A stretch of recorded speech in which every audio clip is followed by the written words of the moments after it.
As technology advances, like language becomes more simple. So technology is becoming complex, but language is becoming more simple. Point here is that, if you go back and reflect on our previous conversation, the first conversation that we had, we made a case for how religion has been degenerating in some form now, and that was also refuting the evolutionary theory of religions. Now we have another, which we are adding here, which is that language also has been de-evolving instead of evolving. This is another thorn that puts into the evolutionary idea. It's not even possible to really conceive of a method that language could evolve from simple to complex in gradual stages. So the key part was there are two sides. Chimpanzees can't learn things have names, humans can. So he's kind of the core part was that animals don't know that things have names in some way. He's trying to imply that. Hopefully he's read the Quran by now and gained some insight. Hopefully. You never know. Hopefully. Yes.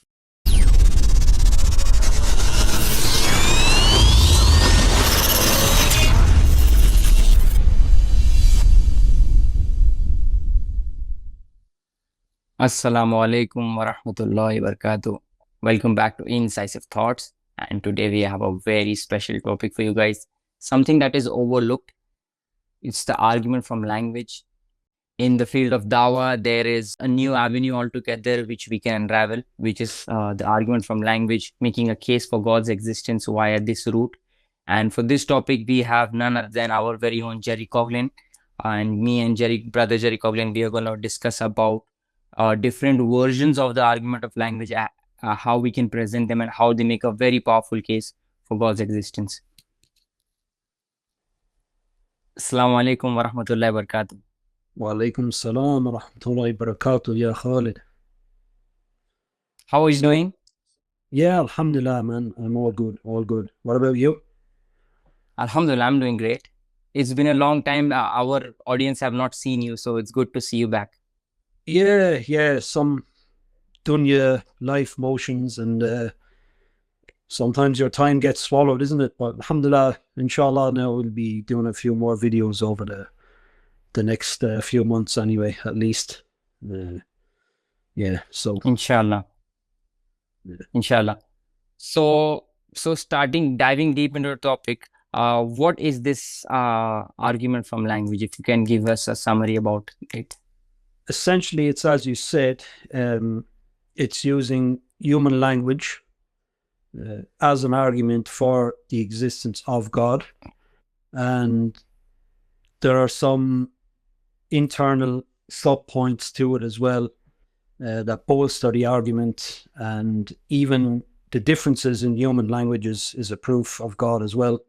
And Allah says that in the Quran, literally in Surah Rum. So basically, what we're doing here is setting up the whole revelation versus evolution argument yet again, but this time specifically regards to language.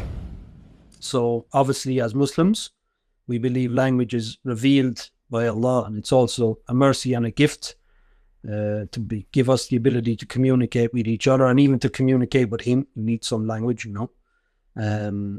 in opposition to any evolutionary scheme. And just like the evolution of religion schemes, there are a number of these theories. They don't all agree with each other. What they do have in common is none of them are actually based on things as they are. Just like the evolution of religion, scholars, they imagine a supposed stage, take this as the beginning point, and then fill in the gaps all the way up to us being fully functional linguistic creatures, so to speak. But every stage is imagined. So it's fair to say, and experts have said this as well, that their theories are fiction until proven otherwise.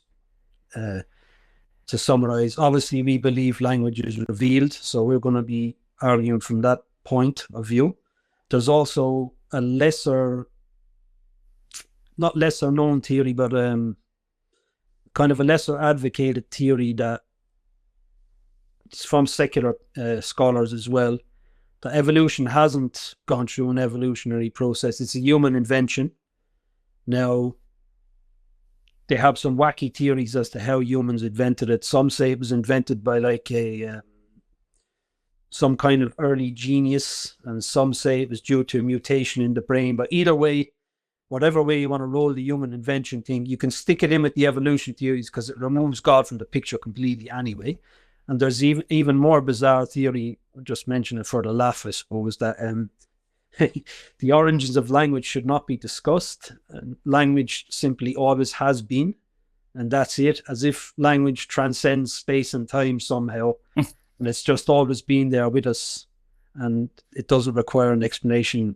Obviously, that's crazy, but it is there. So I just thought I'd mention it for a bit of a giggle. Oh my God.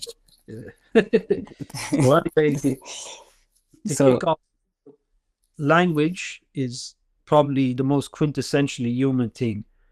It separates us from the animals like completely, because it's an evidence of deep, precise, prolonged, abstract, and philosophical thoughts that we're able to express via words or written communication. So like it totally separates us from the other animals, and even the secular scholars, the linguists and that, they do acknowledge this as well. So it's basically like one of the most, if not the most distinguishing traits of being human. Yeah, so as we said, the evolutionists, they argue from supposed stage to supposed stage, on and on. We argue from just argue from facts and simple logic. That's the main difference to kick off. So all atheist evolutionists are at pains to explain the origin of language, and they acknowledge this. It's a major, major problem for them. It's the massive thorn in their side, so to speak, which they acknowledge themselves. And just like the intent of some scholars who proposed an evolution of religion theory was basically to discover a weapon they could use with deadly effect against religion, in particular Christianity, because they're Western scholars at the time. Atheism was growing, blooming, you could say. And a lot of them had the same idea with language. So if they could find that religion was just an aberration of the human thinking, or product of some mental disease and fantasy in tribal cultures, that they could superimpose that onto Christianity and try and take out some of the foundations of belief, So it's similar what they've done here with the evolutionary theories of language. But I'll start bringing a few quotes now. This is from Edward Sapir, who's an anthropologist and linguist, and he's classified as one of the most important figures in linguistics, full stop. So he says, the gift of speech and well-ordered language are characteristic of every known group of humans. No tribe has ever been found without language, and all statements to the contrary may be dismissed as mere folklore. The truth of the matter is that language is an essentially perfect means of expression and communication among every known people. So he's elucidating what we already know, that every people that have ever been discovered, regardless of location or a material level of culture, have spoken a language. Language is universal, to summarize. Now, one brother who wrote on this topic, a Muslim brother, he has asked a number of questions, just from a common sense viewpoint. I'll kind of bring them up now to kind of show you how, it's not even possible to really conceive of a method that evolution could evolve from language could evolve from simple to complex in gradual stages. So how did the supposed descendant of the ape, i.e. us, arrive at the concept of speech? What was the need?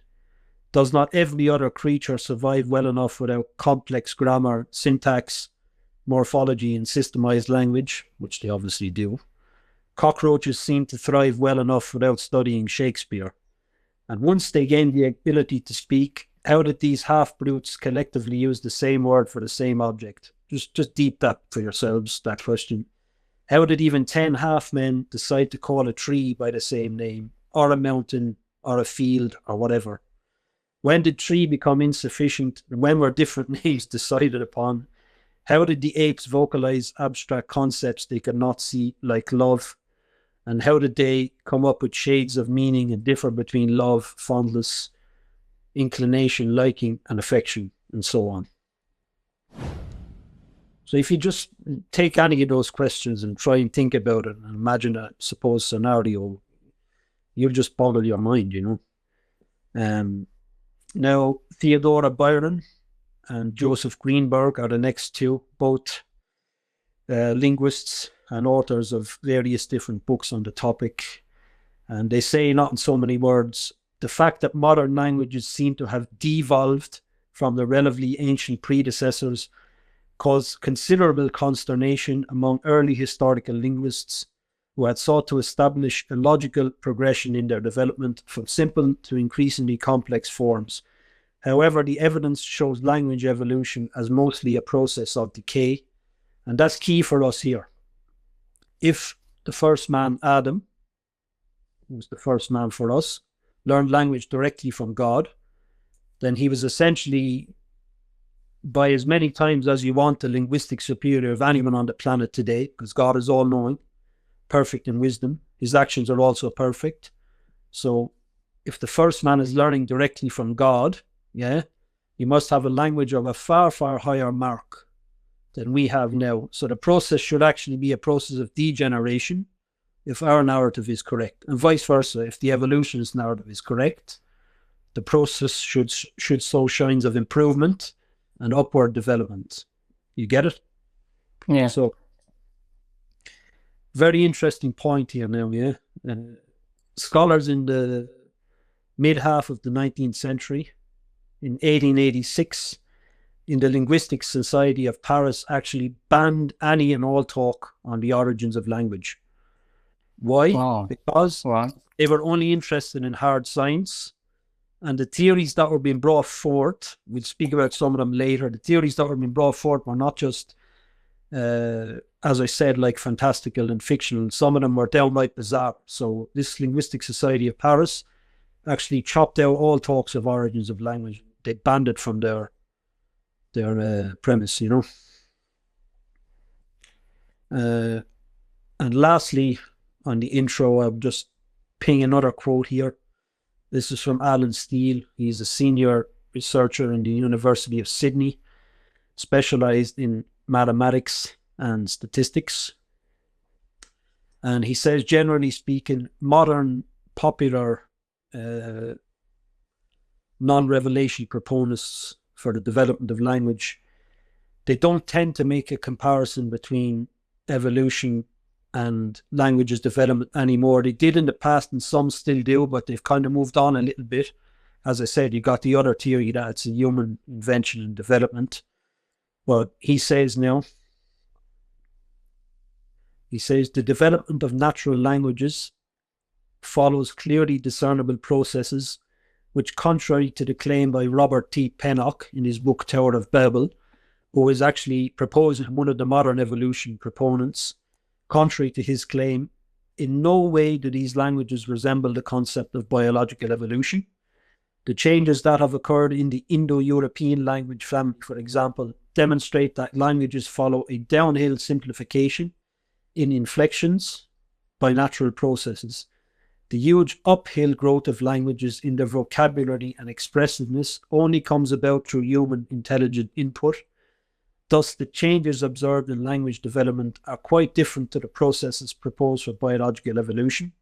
So any analogy is completely unfounded. So he's saying languages are deteriorating over time, but where they improve is the vocabulary increases, but it has to, because of technological development and other such things. So it's not necessarily an overall improvement, but it shows signs of degeneration in other areas. So, yeah. MashaAllah. So that was a very interesting topic. Like specifically the starting part which you mentioned, which was weird theories on the origins of language. So I came across one and I wanted to share that with you, which was so there was this very famous show, which was known as Ancient Aliens. I've seen a little bit of some of them. Yeah.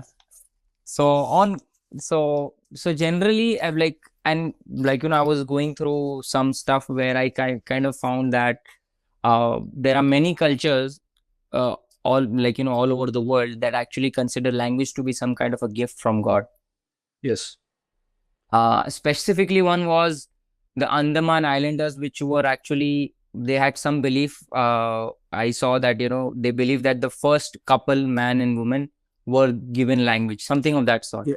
Yeah. Now, you might know this better. Of course, this is your field.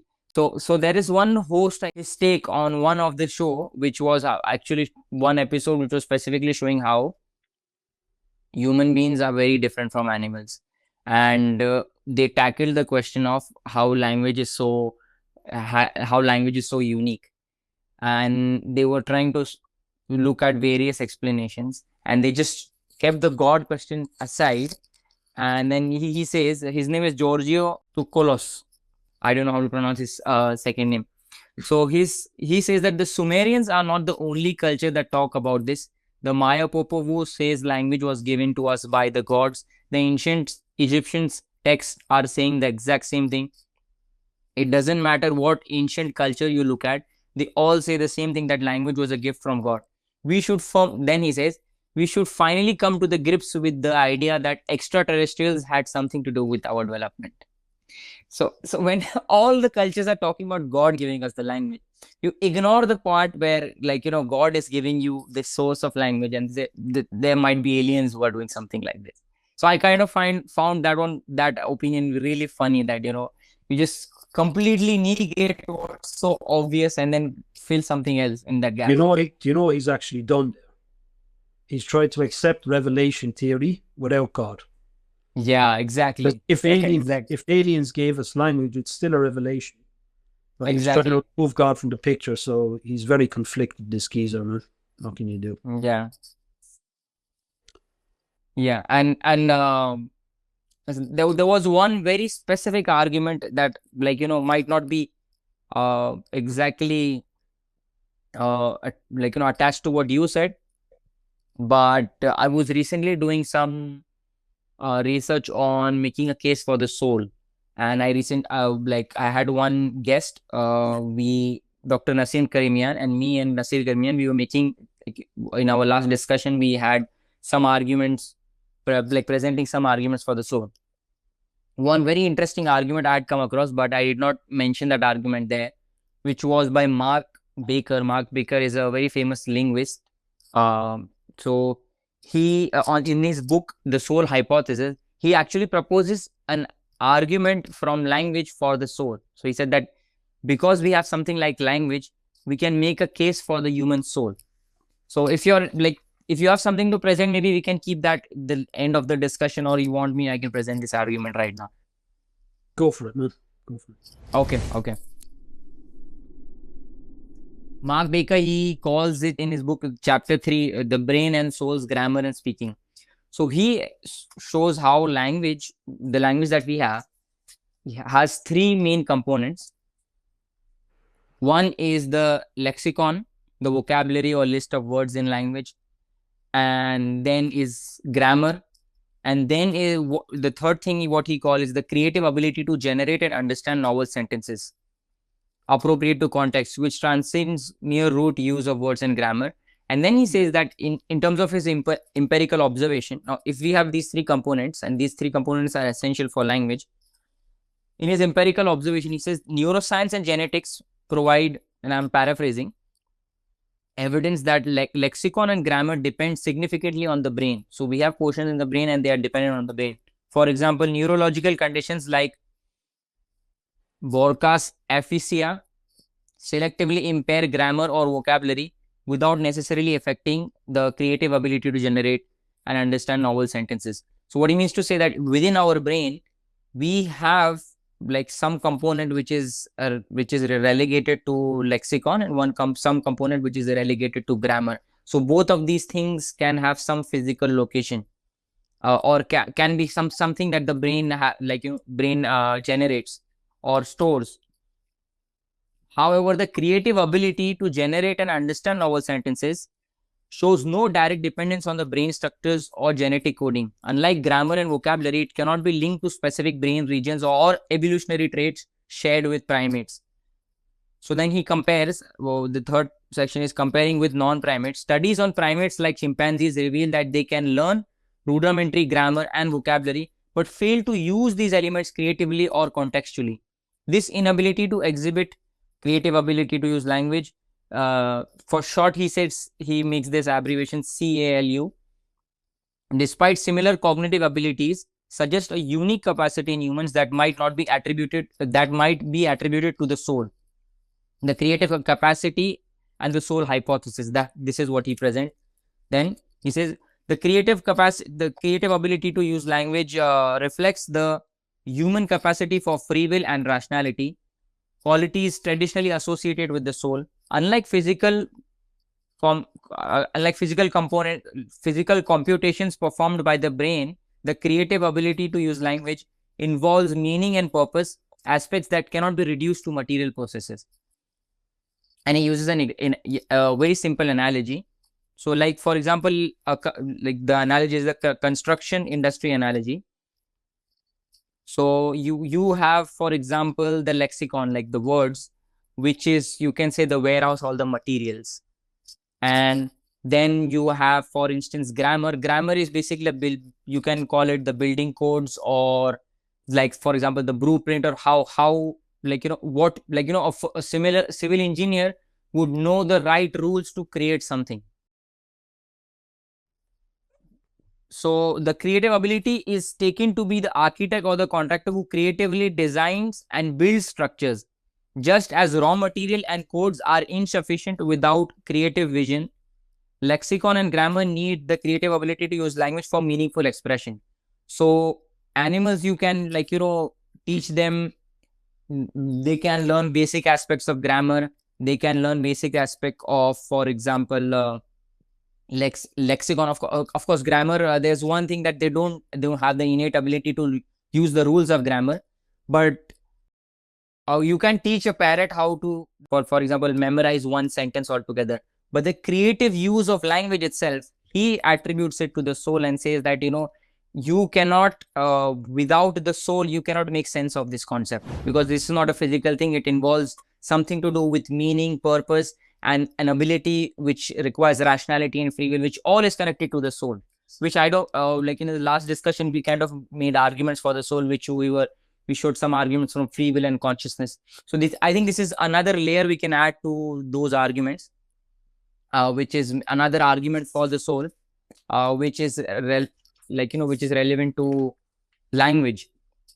Then he moves on to this study, this disorder that people can have, which, borchoaphasia. Patients lose grammar and articulatory abilities, but retain an understanding of meaning. What he's trying to say is that people can have within their brain, if they have these components of lexicon and grammar, they both can be damaged and they both can be impaired, but still the ability to have an meaningful understanding is not lost within human beings. This suggests that while grammar and articulation depend on the brain, the ability to comprehend and conceptualize meaning persists independently. So the conclusion is that Baker argues that the creative ability to use language is not merely a function of the brain, but a reflection of the soul's role in human cognition. This unique linguistic creativity, characterized by freedom and rationality, supports the idea that aspects of human language depend on a non-material explanatory principle akin to the soul. By integrating evidence for linguists, neuroscience, and comparative studies, Baker posits that the creative ability to use language embodies qualities traditionally attributed to the soul, bridging the material and immaterial aspects of human nature. Yes, some others have also argued similarly, that as the essential aspects of language are non-material, then obviously it points towards other non-material aspects of ourselves and stuff as well. And you mentioned parrots. Like, a parrot can mimic any sound really, and it can say a grammatically correct sentence, but as you said, it doesn't know it's a grammatically correct sentence, even if it's perfectly correct, and it doesn't know what it means either.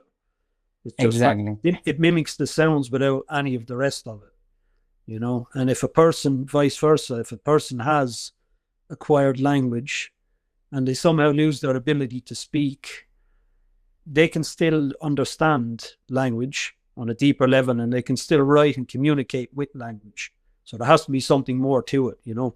And there's loads of examples like that in nature. There's absolutely tons of them. Yeah, the parrot thing is very interesting. Yeah. So yeah, what were you going to say? So just one thing to build on the creative ability to use language. So this is where Mark Baker is talking about maybe a case for the soul. But even if we keep that thing aside, like, you know, the creative ability to use language, like, you know, what do you call it exactly? The creative aspect of language use, that's the right term. The creative aspect of language use is something that even other linguists like Noam Chomsky and, you know, many linguists would accept that, okay, yeah, there is some capacity within us where we can use this creatively.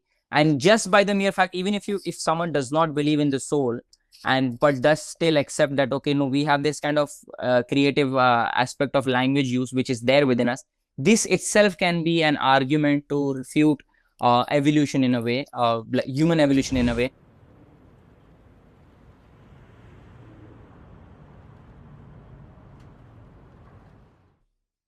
So human language is not merely a complex form of animal communication.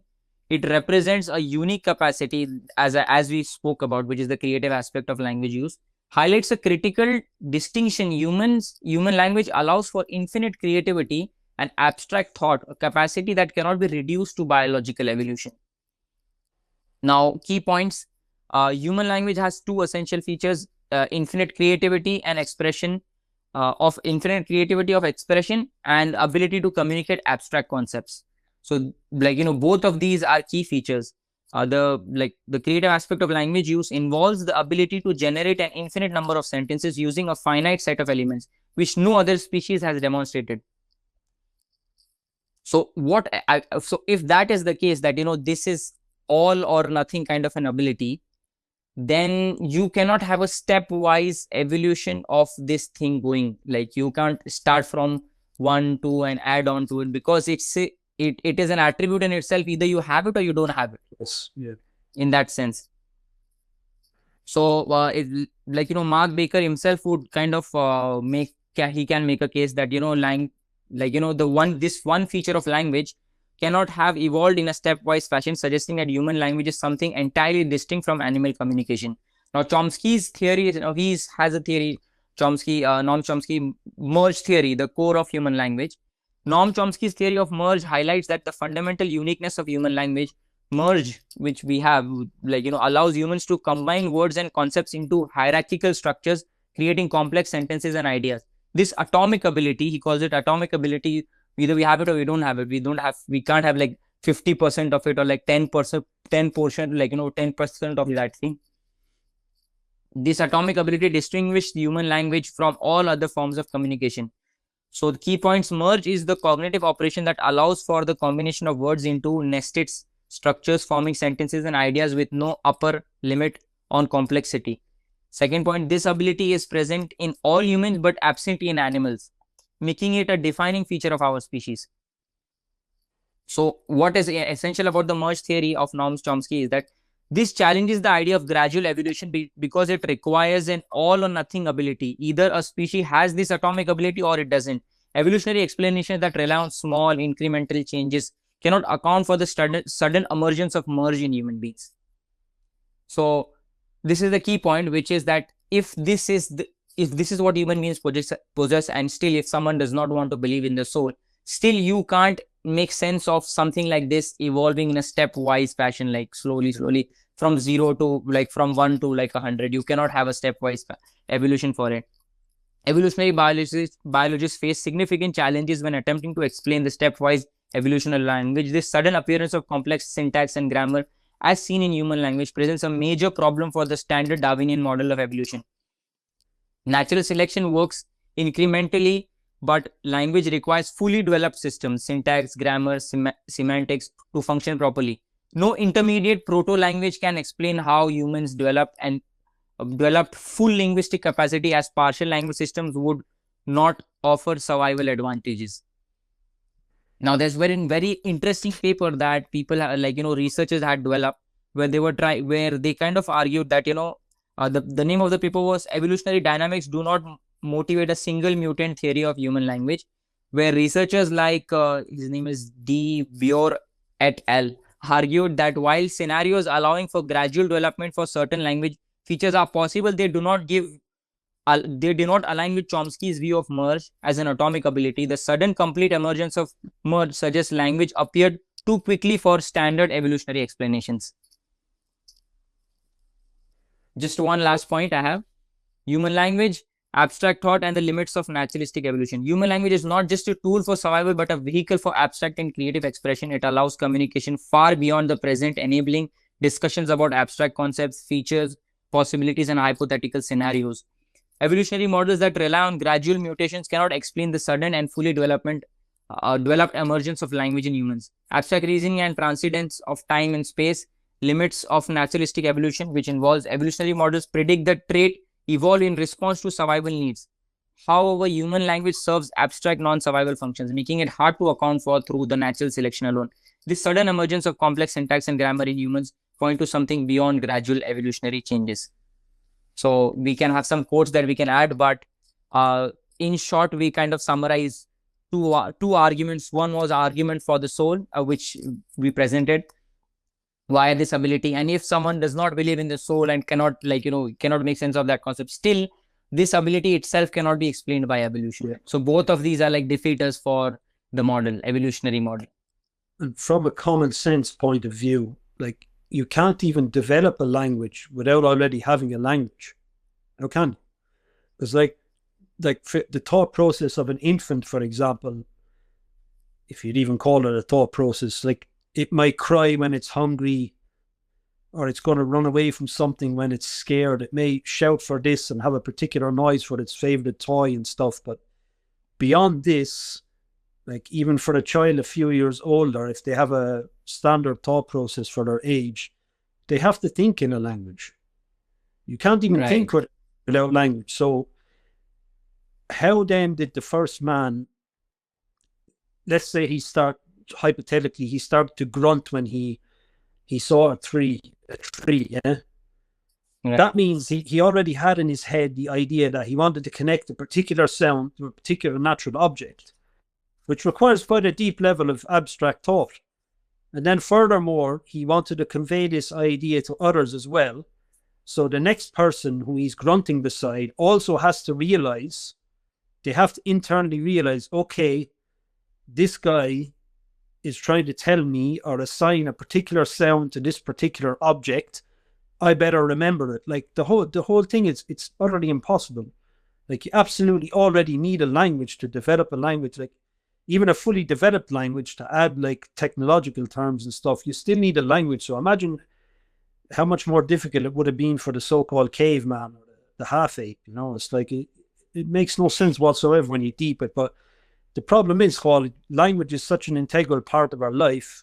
Everyone uses it so often, it's just second nature now. And no one actually deeps the realities of it, how it came to be, how it could have came to be, etc., etc.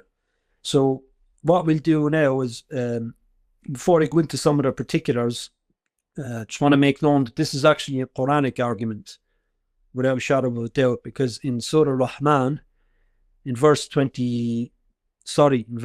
in Surah Rahman, Allah says that He taught the man bayan. Bayan and the words related to it carry the meanings of making something clear or distinct. In this case, it means speech. So making clear a thought via sound, via words. So Allah clearly says He taught the speech to mankind. And in Surah Baqarah, verse 31, in a part of the verse, Allah says that He taught Adam the names of all things. And also in Surah Rum, verse 22, this verse is particularly interesting, and come back to this section later, but Allah says that the diversity in your language and colors is also one of His signs.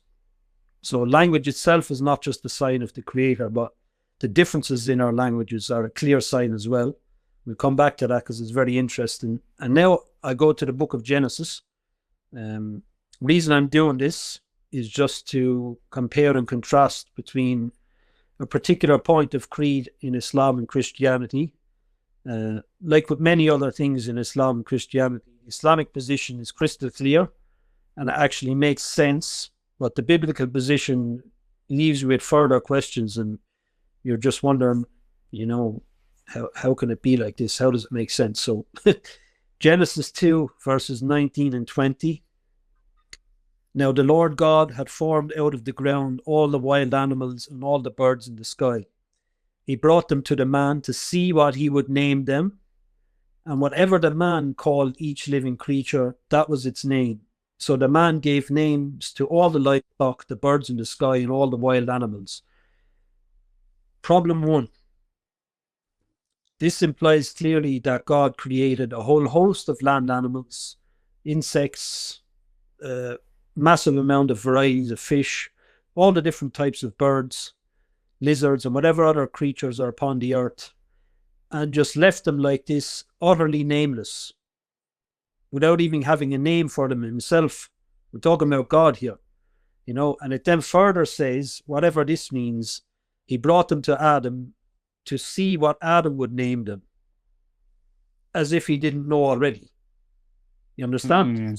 Whatever that is problematic. And the third problem is, why did Adam have a load of useless, vapid vocabulary in his head, ready and waiting to assign it to animals? Like, compare that to what the verse in Surah Baqarah says.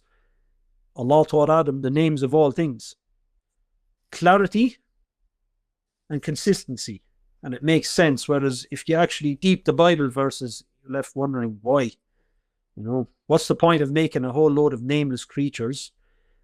And although it doesn't say God didn't know what Adam would name them, it says to see what he would name them. So you could take it as an implication that maybe God didn't know. And then where did Adam get all the empty vocabulary from? Why was it not assigned? It's a very muddled picture of the beginning of language. So I just wanted to bring that in. Thought that's quite interesting as well. Yeah. So the next. So if I have something very interesting to add, if you allow me. Yeah, go ahead. So regarding this part has always been a little fascinating for me, where in Surah Baqarah, Allah subhanahu wa ta'ala, mentions that he taught the names of all things to Adam, even though some people are kind of debating about the actual interpretation of that. There's one new paper coming, but that's a different topic. Inshallah, we'll get to that. I know. Yeah. So I don't think that is conclusive anyway. So coming to the point where, we have this concept of Adam alayhi salam name, Allah subhanahu wa ta'ala taught the names of all things to Adam alayhi salam. Now, there's one thing which was very interesting, which I was going through maybe 2-3 years back, and I've stumbled upon one person who is very well known. His name is Herbert S. Terrace. Herbert S. Terrace. He is someone who I think was the one who was on a long project of teaching language to chimpanzees. So he was the main key figure on this project, and everyone knows that that project was a major failure and he could not do it.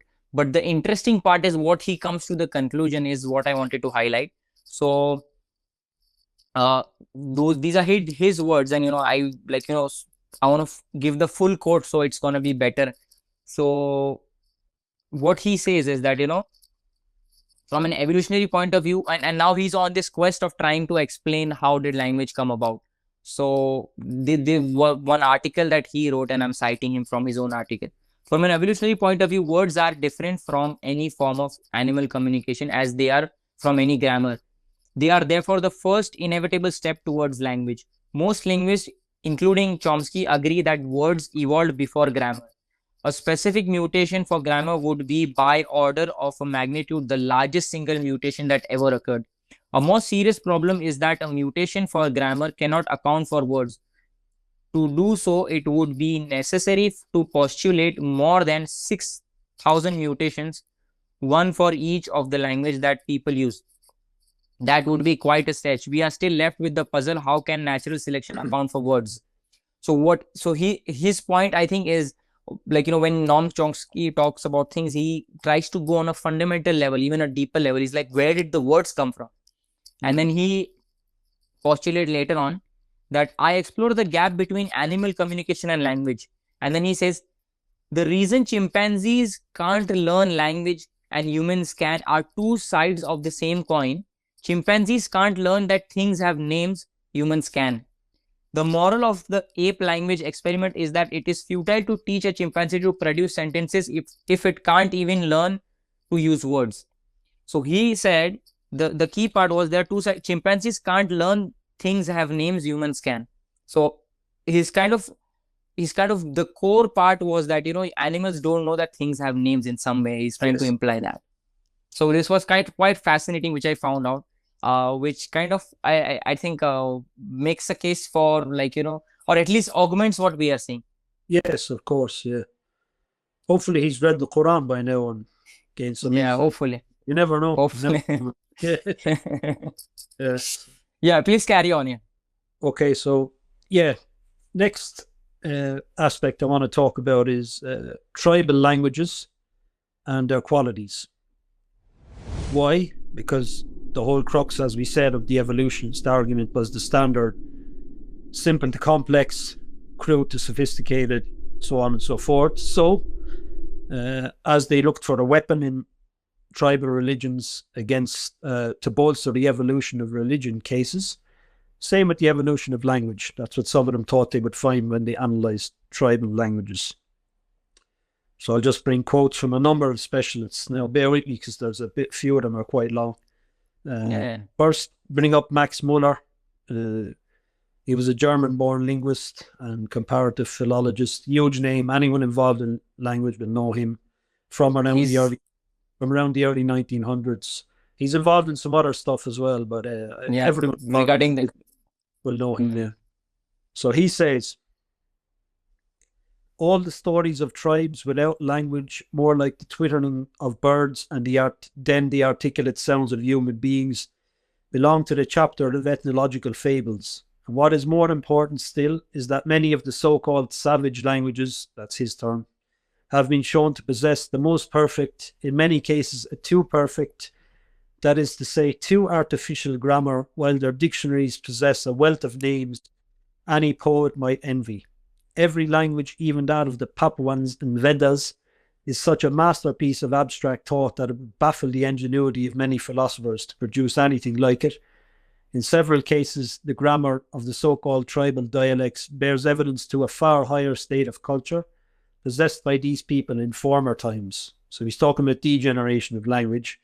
He then goes on to mention something which other scholars have mentioned, is that these people have a huge overabundance of specific terms, but on the flip side, they have a scarcity of general terms. Now, what does that mean? Take river. Many tribes have no word for river generally, but a river flowing at a certain gradient will have a specific name. A river with one U-turn will have a different name. A river with 3 or 4 bends will have a different name. A river flowing forcefully will have another name. You get it? Yeah, wow. Other tribes have even had over 200 words for potatoes and things like this. But this is recurring. Wow. This is recurring in tribal languages. It's unbelievable, man. 200 words for potatoes. They have over 200 names for potatoes. Yeah, some tribes. Wow. But no overall word for potato. You get it? The specifics of the potato gives it a different name. Same with the rivers and the trees and all this. Yeah, but you see this occurs. So they lack general names, but specifics, not always. They generally lack general names, but they're overloaded with specific words for different types of the same thing. You get it? Wow, see? That's so interesting. And then Gerry Coghlan, who was an anthropologist, in his prize-winning book Mirror for Man, he remarks, in contrast to the general course of cultural evolution, languages do move from complex to simple. And Erich Lenneberg, a German linguist and neurologist, has said primitive languages actually require more intelligence to learn than our so-called sophisticated languages do. Wow. I'll bring in some specifics here. This is from a man called Ernst Cassirer. He was a philosopher who also studied philology, comparison of language. literary history, and psychology. In many American tribes, we find an outstanding variety of terms for a particular action. For instance, for walking or striking, they may have different terms depending on how the person is walking. They're not just walking, you see. Such terms bear to each other rather a relation of juxtaposition than of subordination. A blow with the fist cannot be described with the same term as a blow with the palm. And a blow with a weapon requires another name than one with a whip, and another name is required for the blow with a rod. In his description of the Bequeiri language, spoken by an indigenous tribe in Brazil, Carl von den Steinen relates that each species of parrot and palm tree has its individual name, whereas there exists no name to express the genus of parrot or palm tree. He asserts, they attach themselves so much to the numerous particular notions, they take no interest in common characteristics. They are choked in the abundance of material and cannot manage it economically. They have only small coin, but in that they must be said to be excessively rich, but they're not poor in that they only have small coin, you see. This is the general quote. The languages of primitive people all over the world show this same amazing wealth. Here, objectivity is a characteristic in excess. Now here, this comes back to the animal connection. What is specifically lacking, therefore, in animal forms of communication is exemplified to the nth degree. Yet it was formerly thought that such societies would provide us with the very links between civilized man and the primates supposedly below him. So you kind of getting some of the picture. Massive amount of specific terms, lack of general terms. In opposition to what you've just said about the whole naming thing, you understand, or the ability to recognize the. Wow. So now we go to another expert. He's French. His name is Lucien Lévy-Bruhl. He's a French anthropologist with massive contributions to sociology and ethnology. He says, this concept that in the evolution of thought the simplest is the earliest is a concept which undoubtedly proceeds from Spencer's philosophy, but that does not make it any more certain. I do not think it can be proved in the material world, and in what we know of the world of thought, the facts would seem to contradict it. Sir James Fraser, who was another evolutionary advocate, seems to be confusing the simple with the undifferentiated here. Yet we find that the languages spoken by people who are the least developed of any we know, some Aborigines, the Andaman Islanders who you mentioned, the Fuegians who we mentioned in a previous video, exhibit a great deal of complexity. They are far less simple than English, although much more primitive, for want of a better word, but it's his quote. Now he quotes the experience of others in South Africa. He says, it is not the want, but the superabundance of names that misleads travellers. And the terms used are so multifarious that good scholars will at all times scarcely know more than the subject of the general conversation.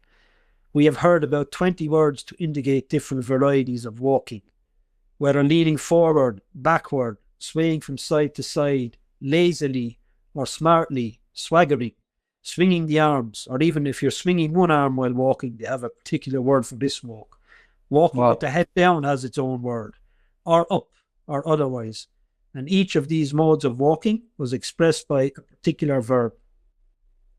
Then he quotes another traveller, and he says he remarks upon this with the Australian Aborigines. He states that generic terms such as tree, fish, bird, etc. were lacking, although specific terms were applied to every variety of tree, fish and bird. In Western Australia, the natives have names for all the conspicuous stars, for every natural feature of the ground, every hill, swamp, bend of a river, but strangely enough for river itself.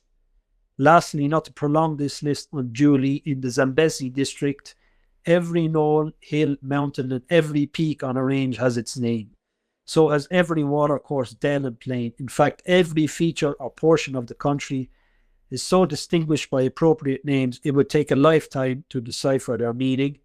He says we could go on indefinitely. Then he mentions the potatoes. The Aymara Indians of Chucuito in Peru have 209, in fact, distinct words for potatoes. And such northern people as the Eskimo of Canada and the Chukchi of Siberia have an almost unlimited number of names for snow and ice, yet no general word for snow. I'll give you now an example from another anthropologist.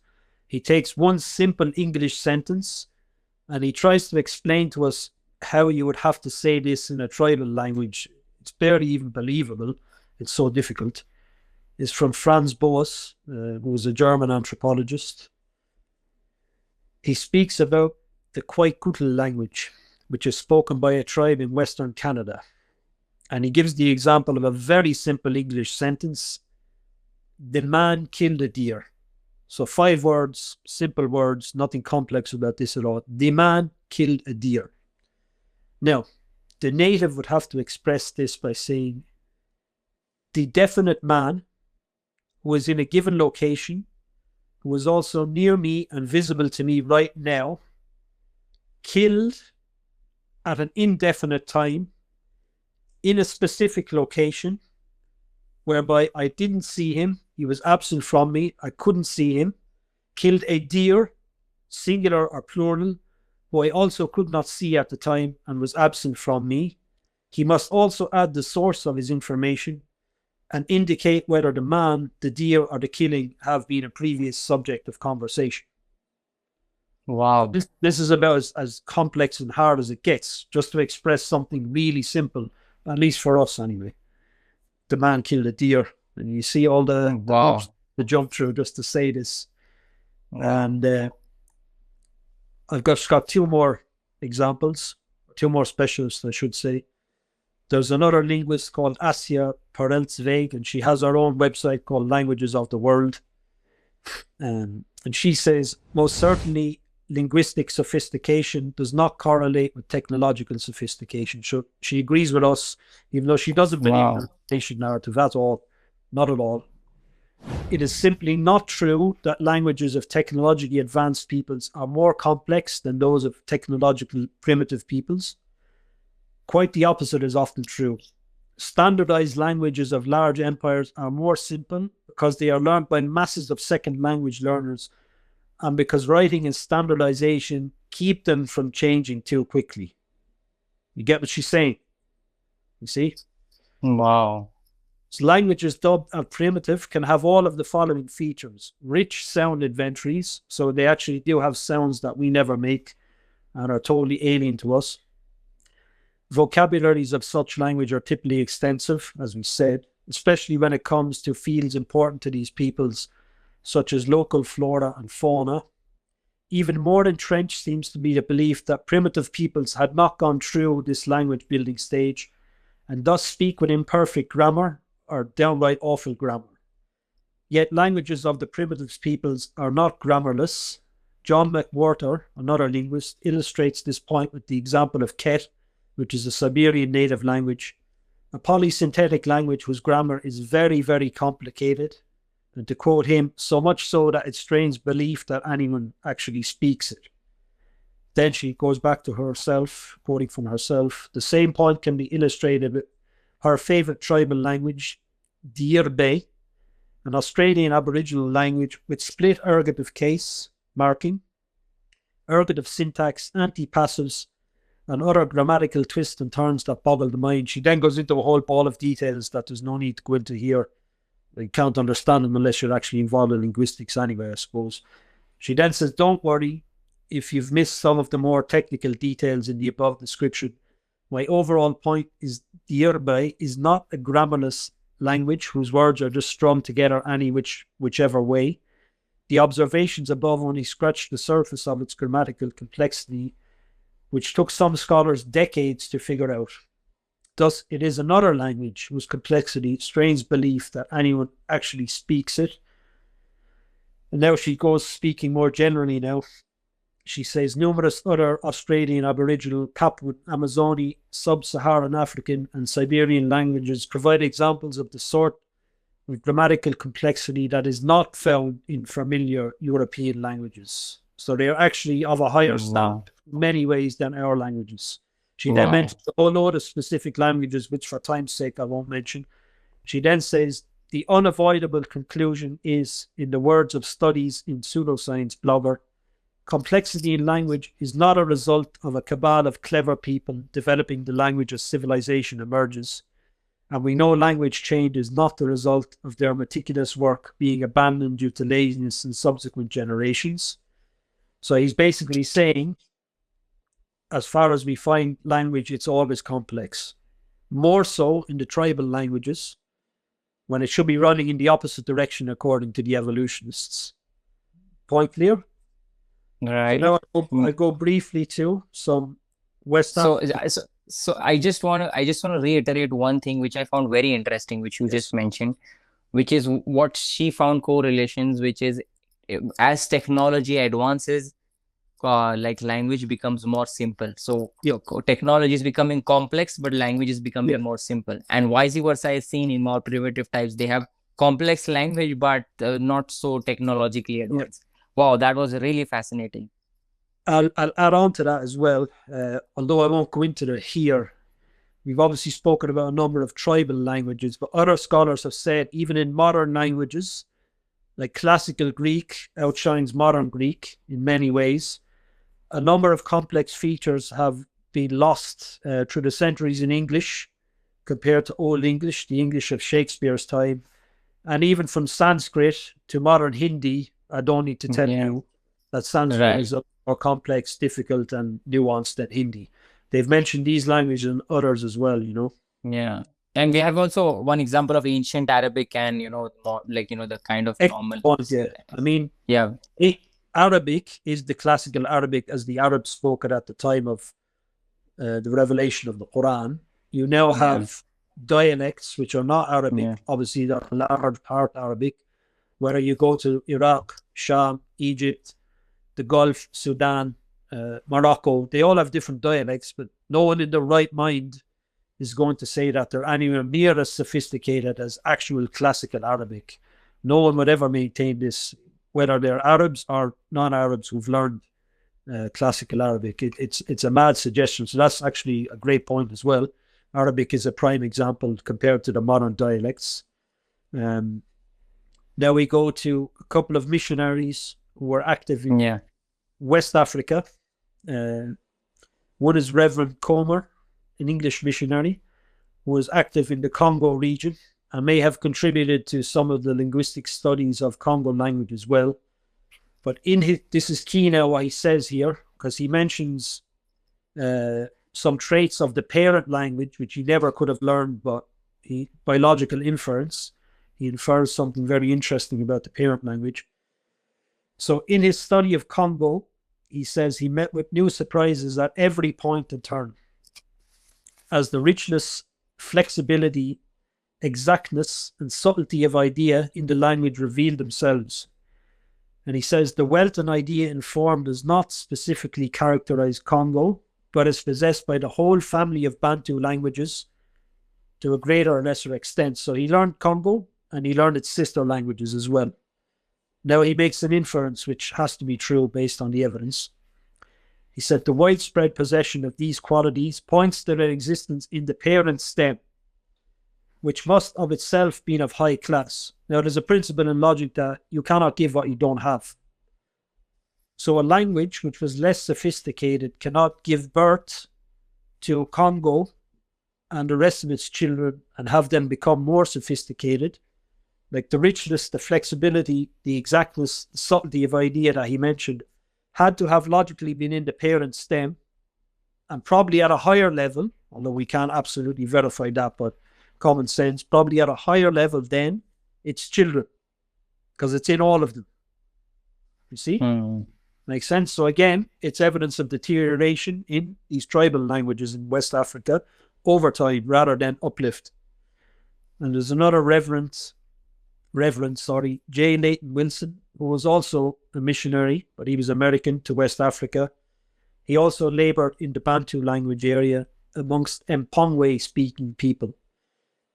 And he mentions the family of languages. He says this great family of languages, with Mpongwe taken as a specimen, is remarkable for its beauty, its eloquence, and perfect philosophical arrangement, as well as for its almost indefinite expansibility. So he's saying the same thing as the other guy, basically.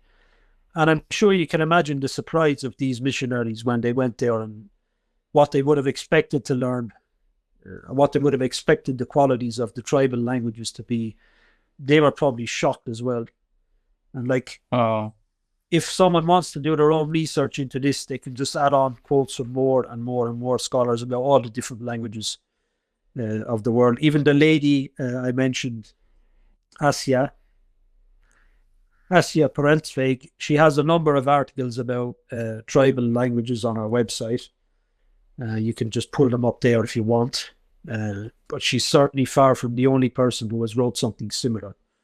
You know, but obviously there's no point to multiply quotes. Yeah, so obviously we can see that the line of movement or development is non-existent, and in fact languages have been decreasing in quality and features over time.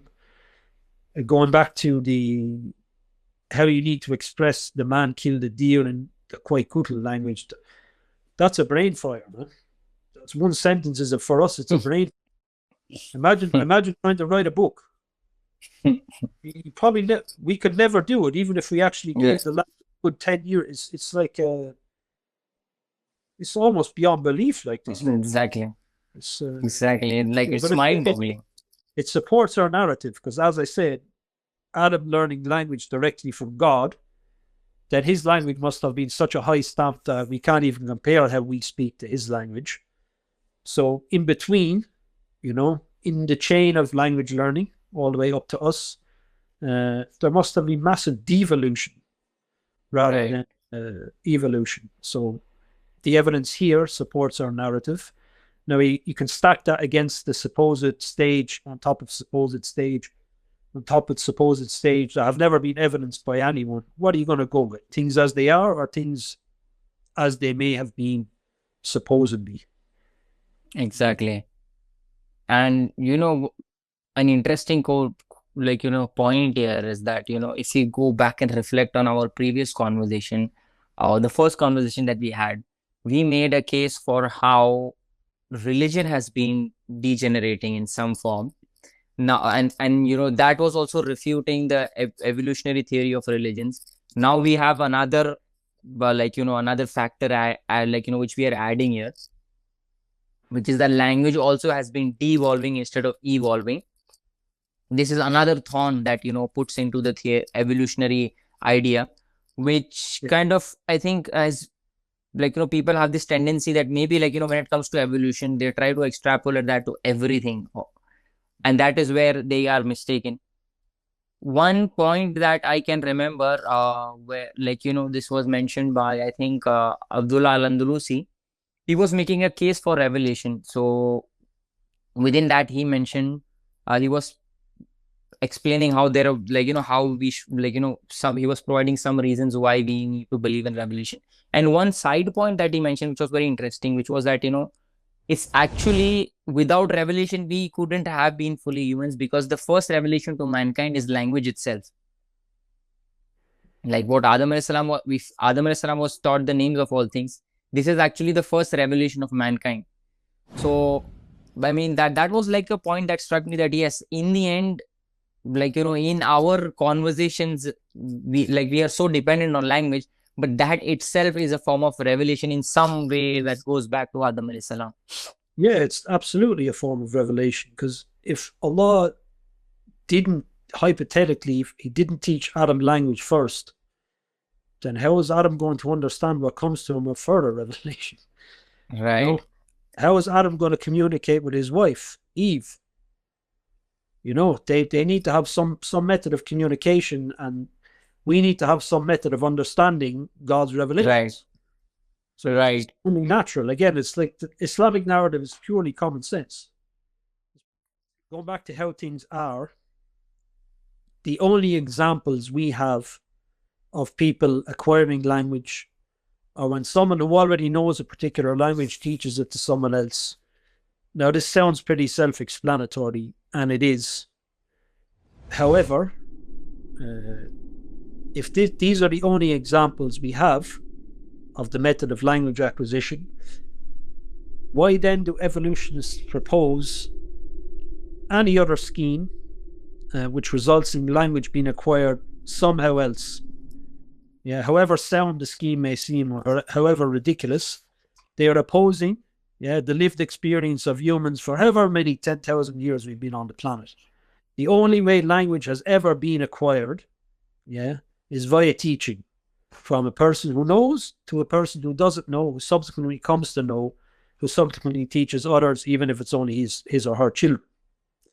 Yeah, and we say this is a continuous chain all the way back to Adam and then God, So we are maintaining language is passed on and has always been passed on by the method we know. Yeah. Now, are there any other examples of people who did not learn a language in their younger years that managed to learn one in their later years or come up with language by themselves? No, there isn't. But we have some studies on these people and some remarks on them that show that if a person, given particular circumstances, is raised in an environment where there are no other humans or no other humans that know language, they don't acquire language. They don't either invent language by themselves, and they can't even acquire it properly after a particular age, even after thorough and extensive efforts to teach them. I'm talking more or less about feral children. You know what a feral child is, yeah? For those who may not know, a feral child is a human being who, through surviving an accident where the other human beings they were with at the time were killed in said accident, they get raised by animals in the wild. Can be by various different types of animal. We also have an example of more than one feral child who are raised by animals together.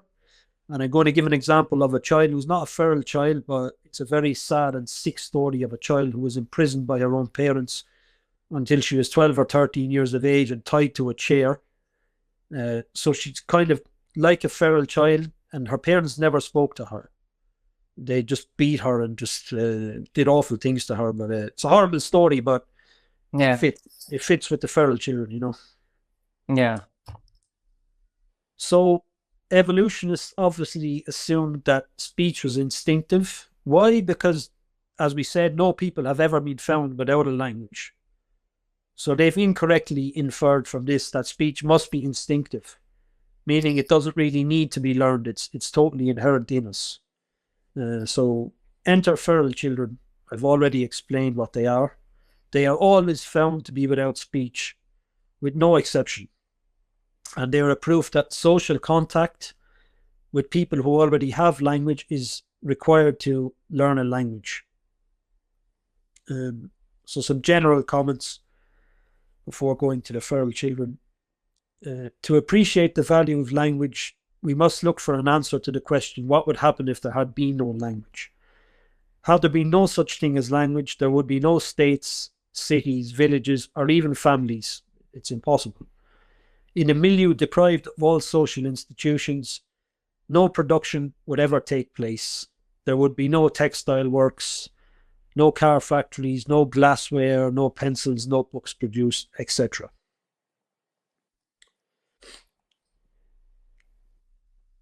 So the development of language is certainly possible, as we've said, but this is only possible when one knows a certain level of a language already. So you need a language to develop a language. It's not possible otherwise. It's actually impossible. A language can develop then just like a plant that sprouts. The person who knows it brings it the water and everything it needs. The absence of a language would mean the absence of seeds, the consequence of which would be the absence of vegetation. Just consider that a word is found for a particular concept. On the assumption that men were deprived of a language, the fancied word would simply sink into oblivion. Even the importance of language cannot be conceived without language. The socialization of occasionally uttered or unintelligible words or sounds emitted cannot be made into a coherent means of communication. So now we go to the feral children. So over the centuries, the historical record has provided us with some examples of wild or feral children. It was not until comparatively recently such children are found and studied by men whose judgment and scholarship were sufficient to guard them against sensational conclusions intended to stimulate public imagination. Such children have always been found to be without speech. So there was a book written in 1966. It's called Wolf Children and Feral Man. It's by J.A.L. Singh and Robert M. Zinn. They reference 36 cases of feral children. In all 36 cases, believed to be reasonably well documented, some are dealt with in some detail.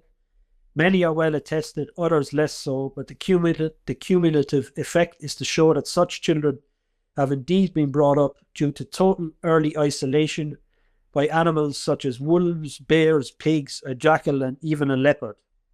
SubhanAllah. Oh, wow. Without exception, they did not learn to speak a word while in the wild, and almost nothing even later when attempts were made to re-educate them.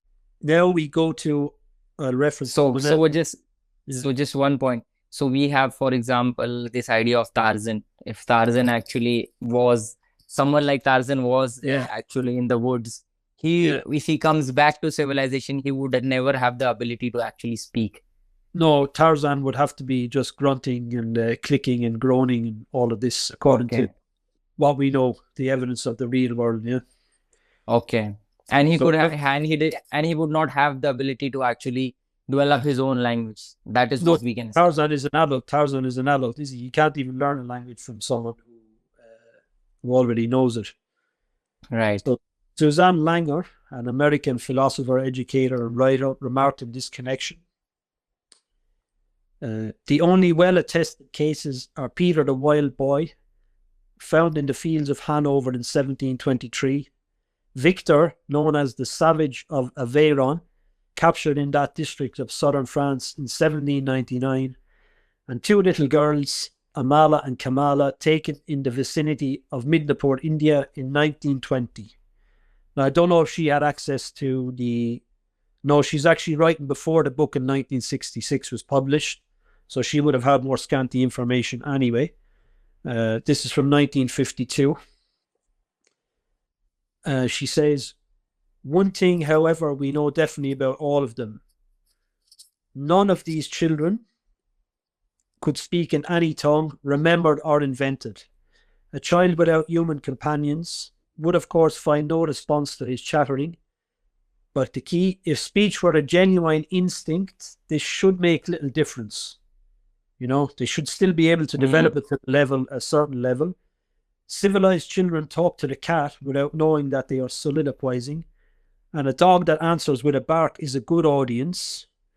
Moreover, Amala and Kamala had each other. So there's an example of two children, feral children, in India raised together.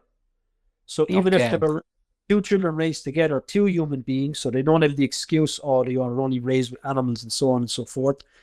They had each other, yet they did not talk. Where then is the language-making instinct of very young children? It is as though Providence secured for us by historical accident the materials we need for testing all such hypotheses. This is a quote from someone else now. Had we on record merely the instance of lone waifs and strays such as Peter and Victor, we might still have argued that they did not speak because they did not have company. Yeah, but the two in India had each other's company. So even two human beings raised together that don't have someone to teach them language don't develop language at all.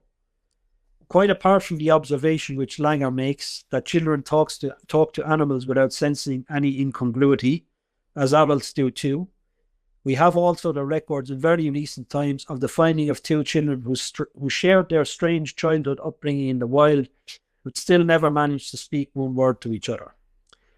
Moreover, when every subsequent effort to teach the boy Victor the use of language failed conspicuously, and when the question is asked, why did he fail when others succeeded in part, though very adequately, the answer seems to be in Langer's own words, because he was already about 12 years old.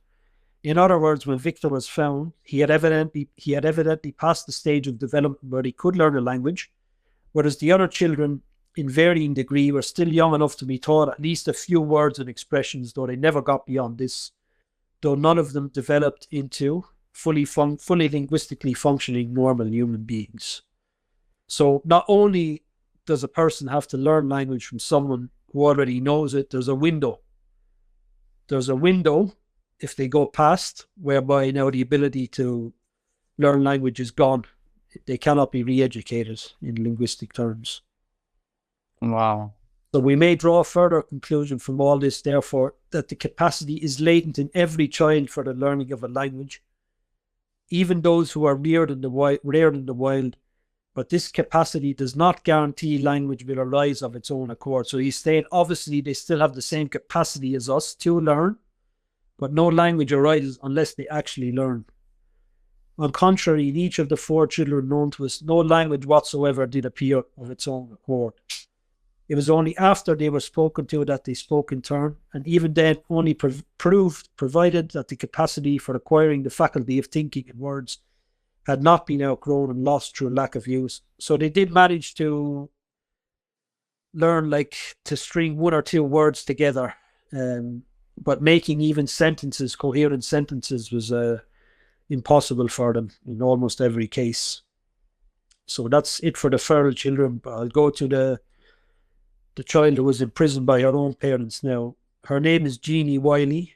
I think that's what people call her after they discovered her. I'm not sure that's her real name. I don't think it is.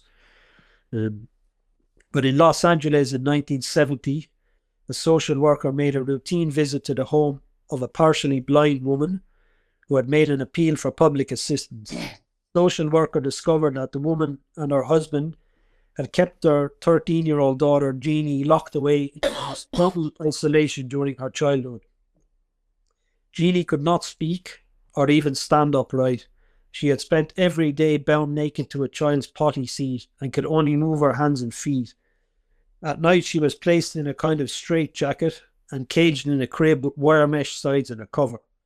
Whenever Jeannie made a noise, not a word, a noise, her father beat her. He never communicated with her in words. Instead, he growled at her and barked at her instead.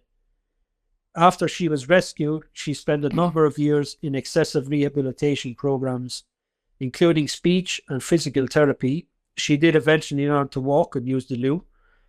She also eventually learned to recognize many words and speak in basic sentences. Eventually, she was able to string together 2-word combinations like big teeth or small 2 cup. She didn't, however, learn to ask questions and didn't develop a system that allowed her to understand English grammar. Linguist Susan Curtis had found that while Jeannie could use words, she could not produce grammar, going back to what you were saying earlier. She could not arrange these words in any meaningful way, supporting the idea of a critical period in language development. After a year of treatment, Jeannie started putting 3 words together, but only occasionally. In children going through normal language development, the stage where they can put 3 words together, a normal child, is usually followed by what is known as a language explosion. Children then rapidly acquire new words and begin putting them together in novel ways. Unfortunately, this never happened for Jeannie. Her language abilities remained stuck at this stage, and she was unable to apply grammatical rules and use language in a meaningful way. At this point, her progress leveled off and her acquisition of new language halted. 4 years after she began stringing words together, she was still unable to speak fluently. As an adult, she managed to speak in short, mangled sentences like father hit leg, big wood, and Jeannie hurt, saying she's in pain. Even as an adult, this is the most she could muster. This shows that children like Jeannie, who are abandoned and abused, not exposed to language for many years, rarely speak normally. So again, some language experts have argued that cases such as these suggest the existence of a critical period for language development. But other issues can obviously also cloud these developments. So let me just check, is it the last? Yeah. Last person I quote from is Robert Brown, who was a social psychologist, specialized in children's language development. In fact, in his book, Words and Things, he says, neither feral nor isolated man creates his own language these days, but but must not such a man have done so once in some prehistoric time, and so got language started? Actually, the circumstances in which language must have begun represent a combination for which we can provide no instances. So notice the contradiction here. He's saying what I said, yeah. The circumstances in which he says language must have begun represent a combination for which we can provide no instances.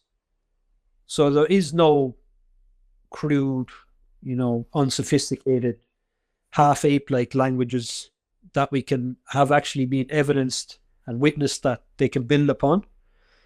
But he says, even though he acknowledges neither feral man or isolated man is capable of mustering his own language, and this is the key word here, must not such a man have done so once in some prehistoric time, and so got language started. So he's saying, even though it's against all of the real world evidence, it's against what we know apparently must have happened.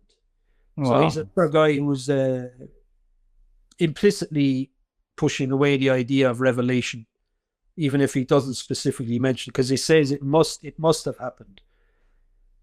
Now, must have happened is not a fitting phrase for any scholar in any discipline. Don't give me must have happened. Give me some evidence. Right. This is like a get out of jail card. And then he goes on to say the circumstances in which such a process must have begun have never been discovered. What can you do? Wow. Yeah, so to recap, basically only humans raised in linguistic communities who are specifically taught language develop the ability to speak in a coherent way and in anything that resembles what we would call a language.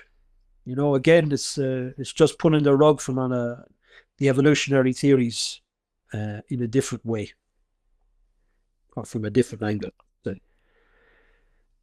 Okay. And one thing which is very interesting, which is kind of connected to this, the aggregate problem, and I'm going to get to it. Which first, the aggregate problem of language.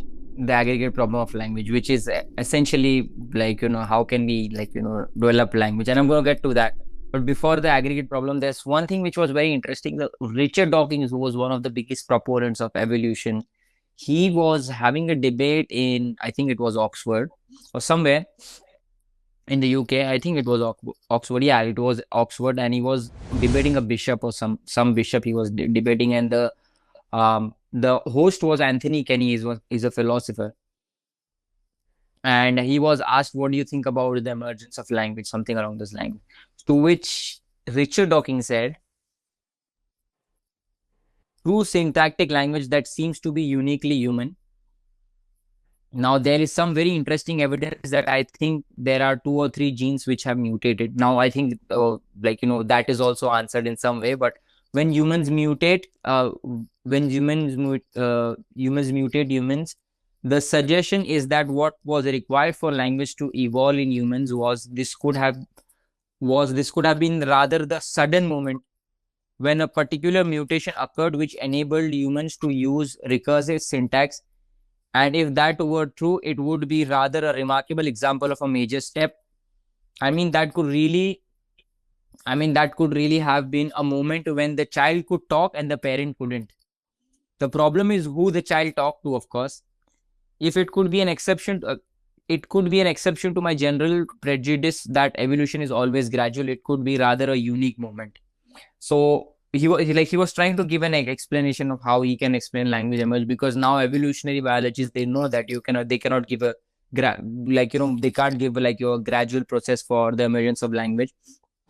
So he said that maybe it could be such a quick mutation that might have happened that the parents did not talk, he said, but the child was talking. So then the bishop asked him, okay, but then if the child was talking, who is he talking to? And who is he talking to? And what is his purpose of language has to be a 2-way thing or 3-way thing where but if he's the only child who can talk, what's the point of language? So that that was a huge question that, he got stumbled up with, and, he had no, explanation for that. And of course, all of these explanations are actually ad hoc in nature. They don't actually Yeah, explain but language. that's an So appeal. that, sorry? That's an appeal. It's an appeal to miracles. Exactly. It's an appeal to miracle. Exactly. It's nothing that'd be nothing less than a miracle. Yeah. So in fact, Richard Dawkins can't really argue against the miracles that he has previously argued against in quite a rude and brash manner, to be honest. If he's going to propose this, then he believes in miracles. He believes in the potential for miracles. And that is what brings us to the aggregate problem of language, which is the aggregate problem of language highlights the challenge of explaining how complex systems like language arise from individual level behaviors in evolutionary theory. Because if this is like a complex system, you can't have it from an individual level, and an individual by himself cannot make use of this system altogether anyway. Yeah. Like just how we said that, the child could talk, but the parents couldn't. So who was the child talking to? And so that is one thing. Language involves syntax, semantics, grammar, and the ability to transmit knowledge intergenerationally, which cannot be easily reduced to survival strategies of individuals. Expansion on this, Darwinian models struggle to account for the emergence of language because it requires a coordinated system among multiple individuals from a mutual comprehension. This system must exist simultaneously and at a high level of complexity of function.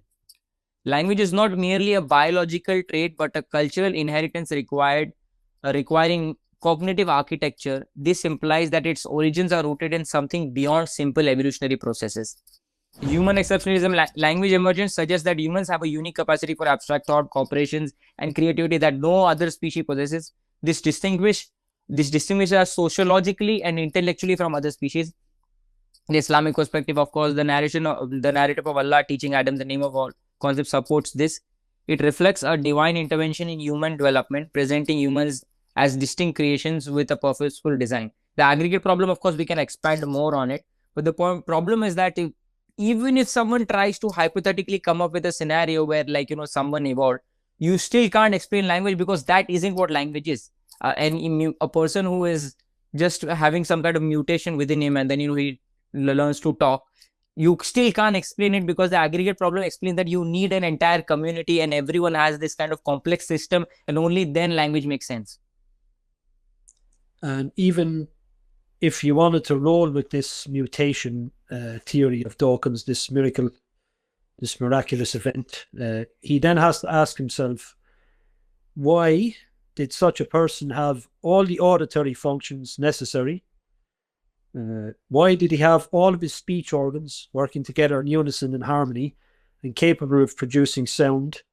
Why did he have all the mental and neural equipment required that enabled his brain to understand meanings of sounds, put them together in complex, coherent ways? Why was all this there and he wasn't able to speak in the first place? It's a chicken and egg problem.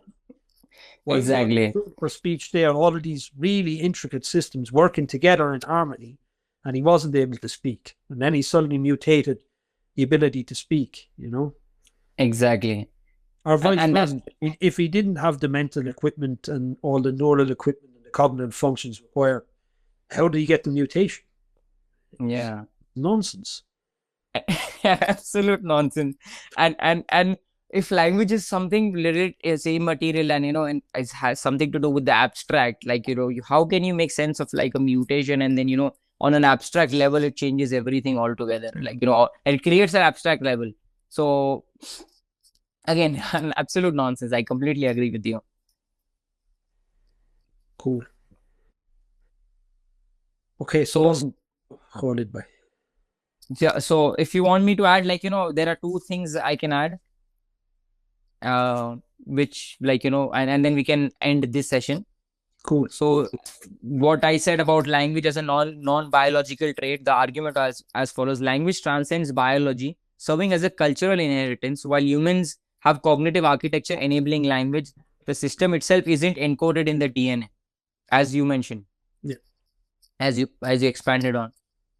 Language evolves culturally, not biologically, which creates a significant problem for Darwinian explanations. Evolutionary mechanisms rely on biological traits, but language complexities and adaptability emerge from cultural practices. This suggests an external input or design, as the Quran states that Allah taught Adam the names, indicating direct divine instruction. Now, there's one more thing which is interesting, which is the utility paradox.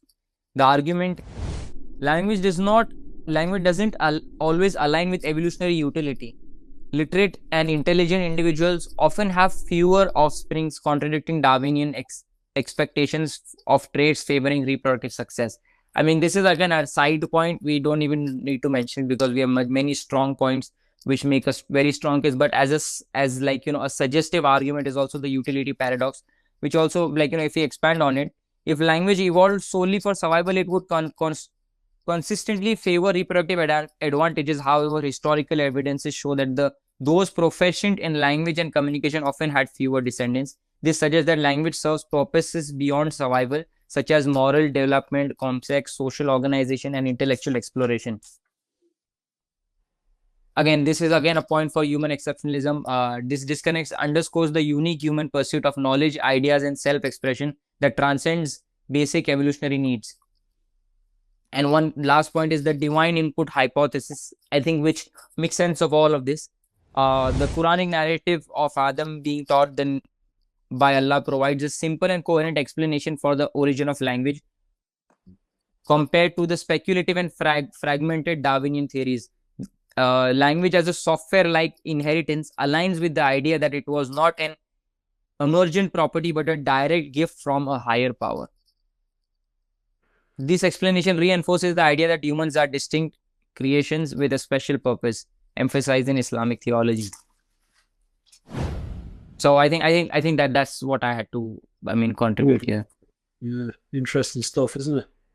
Yeah, very interesting stuff. Especially what was fascinating for me was the devolution of language, and how simple people have complex languages, and how making sense of that. I'm still kind of amazed by that fact. Yeah.